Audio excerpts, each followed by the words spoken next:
ఇదే RTV app వార్తల్ని క్షణాల్లో చదివే అవకాశం ఉంటుంది. ఒక న్యూస్ పేపర్, ఒక టెలివిజన్ ఛానల్ మీ చేతుల్లో ఎప్పుడు ఉంటాయి.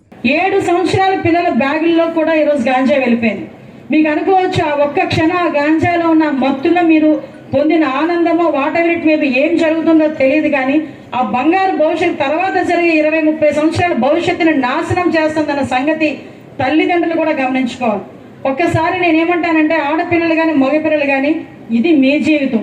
చదువుకుంటే సర్టిఫికేట్ మీ పేరు మీద వస్తుంది, రేపొద్దున ఉద్యోగం చేస్తే జీతం మీ అకౌంట్లో పడుతుంది, రేపొద్దున వ్యాపారం చేస్తే వచ్చిన లాభం మీ దగ్గర ఉంటుంది. అంతేగాని ఈ రోజు తిరిగి మీ అమ్మగారిని మీ నాన్నగారిని చూసే బాధ్యత ఉన్నప్పటికీ వాళ్ళ అకౌంట్లోకి వెళ్ళి పడదు, వాళ్ళకి ఎవరు డిగ్రీలు.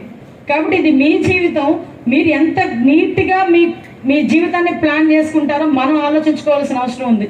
ఈ గంజాయి మత్తులో మగపిల్లలు కానీ ఆడపిల్లలు కానీ వాళ్ళు జీవితాలు ఎంత దారుణంగా నాశనం చేసుకుంటున్నారంటే ఒక్కొక్కసారి వాళ్ళకి తల్లి తండ్రి ఆ ఉచ్చరించాలు కూడా మర్చిపోయి బ్లేడ్లతో కోసేసుకోవడాలు, చంపేసుకోవడాలు, ఆడపిల్లలైతే సామూహిక అత్యాచారాలు, ఎంత దారుణమైన పరిస్థితులు. ఈరోజు మొబైల్ మీకు చాలా ప్యాషన్ అయింది, కానీ ఆ మొబైల్ అన్నది ఒక రకంగా చెప్పాలంటే మీ పాలిట ఏదో అంటారు కదా, పక్కలో బలేమంటారు కదా, ఇంచుమించు అలాంటిదే మొబైల్ అన్నది. ఎందుకనంటే ఈరోజు ఆ మొబైల్ బేస్ చేసుకొని చదవడం అన్నది మ్యాక్సిమం పక్కన పెడుతున్నాం. ఇంటికి వెళ్ళగానే స్కూల్లో మొబైల్ అలౌ చేయలేకపోతే ఇంటికి వెళ్ళగానే బుక్ పక్కన పెట్టేసి ఫస్ట్ అమ్మ మొబైల్ ఎక్కడుందో ఎత్తుక్కుంటారు. ఆ పొజిషన్ వచ్చేసింది.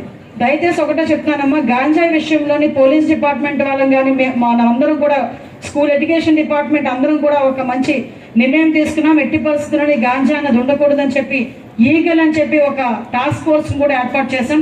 ఈగల్ టాస్క్ ఫోర్స్ ద్వారా ఎక్కడైనా ఈ గాంజా రవాణా జరిగినా, గాంజా పెంచినా కూడా డ్రోన్స్ ద్వారా వాళ్ళందరినీ కూడా కనుక్కొని ఆఖరికి టెక్నాలజీ ఉపయోగించుకొని ఎవరైనా యూజ్ చేస్తున్నా కూడా చాలా ఈజీగా మా అందరికీ కూడా తెలిసే విధంగా టెక్నాలజీని కూడా బేస్ చేసుకున్నాం.